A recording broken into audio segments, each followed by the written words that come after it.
इस तरह की बातों को प्रमोट करके हम क्या भला कर रहे हैं। कलौंजी आपके निज़ाम हज़म के लिए एक बेहतरीन चीज़ है। तहकीकात ने साबित कर दिया है कि जिगर की कारकर्दगी सुस्त होती है। काला दाना जिस वक्त ये हदीस कोट की जा रही है उस वक्त वहाँ पे होता ही नहीं था। अपने नबी करीम सल्लल्लाहु अलैहि वसल्लम के नाम लेकर ऐसी चीज़ों को बताकर लोगों को गुमराह करने से गुरेज करना चाहिए। इसके जितने भी फ़वाइद बयान किए जाए शायद कम हैं। जोड़ों के जो मसाइल हैं, ख़ासतौर पर जो इन्फ्लेमेशन हो जाती है, सूजन हो जाती है जोड़ों पर, उसके लिए बड़ी फ़ायदेमंद चीज़ है। इसको बैरूनी तौर पर ऑयल में मिलाकर लगाया भी जा सकता है और इस्तेमाल मुख्तलिफ प्रोडक्ट्स में इस्तेमाल भी किया जा सकता है। मतलब हमने बड़े तवील अरसे तक सुना, इसकी बड़ी अच्छी मार्केटिंग भी की गई। मैं चाहूँगी कि आज ज़रा इसके ऊपर थोड़ा-सा हम खुलकर बात करें कि कलवंजी में या कलौंजी दोनों तरह से इसको कहा जाता है कि इसमें हर बीमारी की शिफ़ा मौजूद है। अ, ऐसा वाक़ई है? तो इसका फिर अगर ऐसा है तो फिर इसका इस्तेमाल कैसे करना है? और अगर आप इसका इस्तेमाल करते हैं और ज़्यादा इस्तेमाल करते हैं और रेगुलर करते हैं तो क्या कोई नुकसान भी उसके साथ हो सकता है? जी सही इसकी जो प्रोनाउंस करते हैं वो कलौंजी, ठीक है। मैं अभी जब पीटीवी के ज़माने में गया तो उस वक्त बड़ा तवज्जो किया करते थे, कहते जी कलौंजी सही लफ्ज़ है। तो कलौंजी का जो इस्तेमाल है इसके हवाले से ज़रा बहुत पुराने अरसे से मामलात चले आ रहे हैं और हदीस शरीफ का हवाला दी जाता है कि मौत के सिवा हर बीमारी का इलाज है। और ये इस तरह की रवायात 3 चीज़ों के बारे में मिलती हैं, सना मक्की के बारे में, शहद के बारे में और कलौंजी के बारे में। तीनों के बारे में ये कहा जाता है कि मौत के सिवा हर बीमारी का इलाज है। पहली बात तो ये है। अच्छा, आप कलौंजी की जब बात करते हैं, मैं एक बात ज़हन में रहे कि मैं ये नहीं कह रहा कि कलौंजी की कोई अफादियत नहीं है, मगर मैं ये कह रहा हूँ कि इस तरह की बातों को प्रमोट करके हम क्या भला कर रहे हैं। कलौंजी आपके निज़ाम हज़म के लिए एक बेहतरीन चीज़ है, मगर इसका ज़्यादा इस्तेमाल आपके जिगर की कारकर्दगी को सुस्त करता है। सही। ठीक है। ख़ास तौर पर जो कमर्शियल माइंडसेट के लोग हैं, तेल बेचते हैं कलौंजी का। कलौंजी का तेल इस्तेमाल करने से तहकीकात ने साबित कर दिया है कि जिगर की कारकर्दगी सुस्त होती है। पहली बात तो ये है कि इसको इस तरह डाल के कि जनाब हदीस में जिक्र मिला और उसके फिर रवायात पे हम बात नहीं करते, हम उस सब्जेक्ट के माहिर नहीं हैं, मगर जो बात मैं बताना चाह रहा हूँ, हदीस में जो अरबी मतन है उसमें जिक्र मिलता है हब्बतुस सौदा। हब्बतुस सौदा का जो तर्जमा है वो है काला दाना। और रवायात और साइंस और सारी हिस्ट्री ये बताती है कि हब्बतुस सौदा, काला दाना, जिस वक्त ये हदीस कोट की जा रही है उस वक्त वहां पे होता ही नहीं था। ठीक है, ये कलौंजी होती ही नहीं थी। अच्छा। हब्बतुस सौदा, उसमें 2-3 चीजें और शामिल की गई हैं।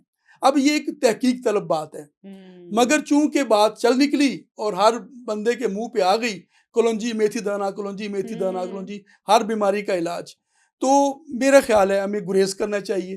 अपने नबी करीम सल्लल्लाहु अलैहि वसल्लम के नाम लेकर ऐसी चीज़ों को बताकर लोगों को गुमराह करने से गुरेज करना चाहिए। अच्छा सलीमी साहब, मैं इंटरनेट पे देख रही थी और ऑल ओवर द वर्ल्ड मैं गोरों के भी कुछ वीलॉग्स देख रही थी और उससे पहले हमारे यहाँ तो इस पर बहुत बात होती रही है।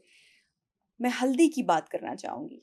गोल्डन मिल्क जी। इसको कहा जाता है और मैं मुझे वो बातें, क्योंकि मेरा उस फील्ड से या उस तरह से वो ताल्लुक नहीं है कि मैं उसको रिपीट कर सकूँ, लेकिन ना जाने कितने बेतहाशा फ़ायदे और सुपर फूड अगर किसी चीज़ को कहा गया, वो ये नहीं कि मैंने कोई एक आर्टिकल देखा या काफ़ी मल्टीपल मैंने इसके ऊपर रिसर्चेज़ देखी, तो हल्दी वाक़ई ही और किस किस तरह से हमारी बॉडी के लिए फ़ायदेमंद है, प्लस जो बाज़ार वाली हल्दी है और जो देसी हम सुखा के उसको पीस के बनाते हैं, इसके ऊपर मैं चाहूँगी कि आप थोड़ी-सी बात करें। बिल्कुल, हल्दी एक बहुत ही मुफीद हमारी सब जगह सब्जी, सालन, हांडी का हिस्सा है और इसके जितने भी फ़वाइद बयान किए जाए शायद कम हैं।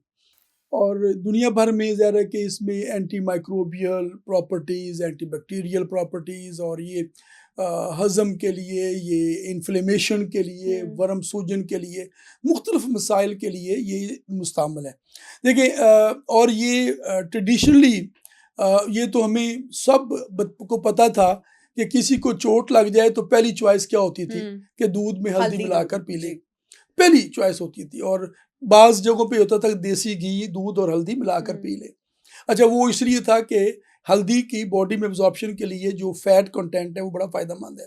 अगर फैट के बगैर, ये दूध में इसलिए कहा जाता है कि इसके अंदर जो फैट कंटेंट है वो हल्दी को बॉडी में एब्जॉर्ब करने के लिए फ़ायदेमंद है और ज़रूरी है। इसके बगैर हल्दी अगर इस्तेमाल करें तो उस तरह वो बॉडी में एब्जॉर्ब नहीं होती।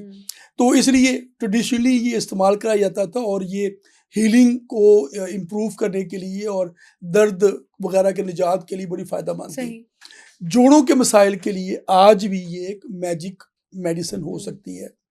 बदकिस्मती ये है कि पाकिस्तान में मैं देखता हूँ, जिस तरह आप दुनिया भर की बात कर रहे हैं, पाकिस्तान में मुझे हल्दी बेस्ड कोई ख़ास प्रोडक्ट नज़र ही नहीं आती है। शायद वो ये लोग सोच के बैठ गए हैं कि हमारी हांडी में हल्दी तो इस्तेमाल होती ही होती है, मगर वो इतनी कम इस्तेमाल होती है कि वो ज़ाहिर है कि वो तो हम बहुत कोई हाफ टी स्पून पूरी हंडिया में मिला रहे हैं और वो चंद मिलीग्राम किसी एक के पास जा रही होगी, तो वो रिक्वायरमेंट तो पूरी करती नहीं है।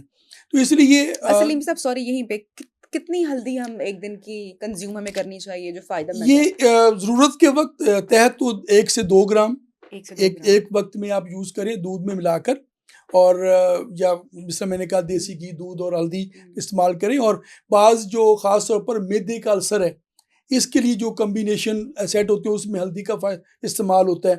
तो मैदे की सोजिश के लिए, अल्सर के लिए बहुत फ़ायदेमंद चीज़ है। जोड़ों के जो मसाइल हैं, ख़ास तौर पर जो इन्फ्लेमेशन हो जाती है, सूजन हो जाती है जोड़ों पर, उसके लिए बड़ी फ़ायदेमंद चीज़ है। इसको बैरूनी तौर पर ऑयल में मिलाकर लगाया भी जा सकता है और इस्तेमाल मुख्तलिफ प्रोडक्ट्स में इस्तेमाल भी किया जा सकता है। तो ये इसके बहुत सारे फ़ायदे हैं। हल्दी को मैं समझता हूँ कि हमारे घरों में लाजमी, एक तो ये आपने जो बात की जो बाज़ार से मिलती है, देखें हल्दी तो नेचुरल है, बदकिस्मती है कि वो मिलावट शुदा होती है। जब पीसी जाती है तो मिलावट का अंदेशा होता है। और हम अब, मेरा ख्याल है, इतनी मिलावट वाले मामलात हो गए हैं कि हम किसी पर एतमाद करने को अब तैयार ही नहीं है। ज़हन ही नहीं बनता कि ये इतना बड़ा ब्रांड है तो हल्दी ठीक दे रहा होगा। तो बेहतर यही है कि ताज़ा हल्दी लें, उसे अच्छी तरह साफ़ सुथरा धोकर खुश्क करके पाउडर करके रखें, वही इस्तेमाल किया करें। तो ये समझ लें घर में एक बहुत बड़ी नेमत है आपके पास।